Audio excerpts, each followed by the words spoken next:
The Afghanistan withdrawal debacle was completely avoidable.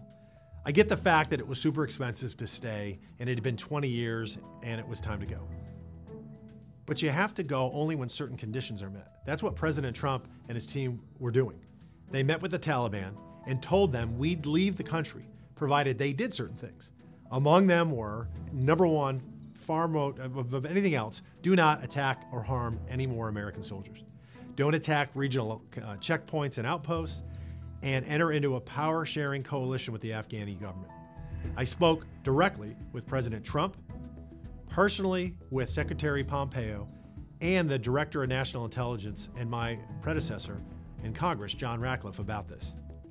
And I was told by all of them that the Taliban would honor the agreement, and then they'd turn around and violate it. It was kind of this yin and yang. It went back and forth. And they wanted to see what we do. Well, under President Trump, we'd smash them directly in the teeth, and then they'd be good for a little while. That's what thugs do. That's what criminals do. President Trump told them, though, above all, that if any American troops were killed, that he'd see to it that the Taliban leaderships themselves would die. He even sent a picture to the Taliban leader while speaking to him remotely. It was a picture of the leader's house. Now that's some gangster stuff right there. It was also very clear that if any American soldiers die, you die next. And we had just killed Soleimani. So they were quaking in their boots. And in a year and a half, under President Trump, a year and a half, and then it led into the Biden administration, no American troops were killed. There will be books written about this tragedy. There will be documentaries made, there will be movies filmed, and probably some 3-credit courses in college teaching what the heck went on and why it was a mistake. And it was a string of huge mistakes by Joe Biden and his team that led to this humiliation. The military told Biden that they needed at least 2,500 troops to hold Bagram Air Base, the embassy, and the Kabul airport. The State Department wanted to draw down to 600 troops. Biden backed the State Department. That's when we abandoned Bagram because we couldn't hold all 3.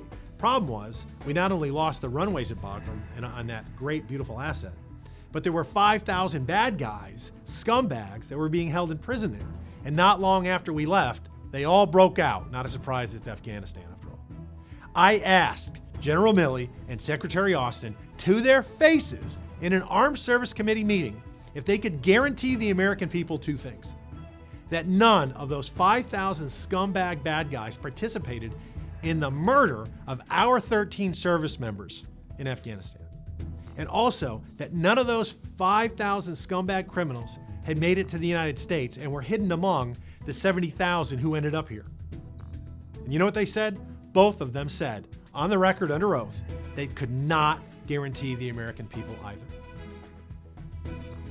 And no one lost their jobs over the greatest international debacle in American history? And that's as remarkable as it is sad, and it says so much about this administration.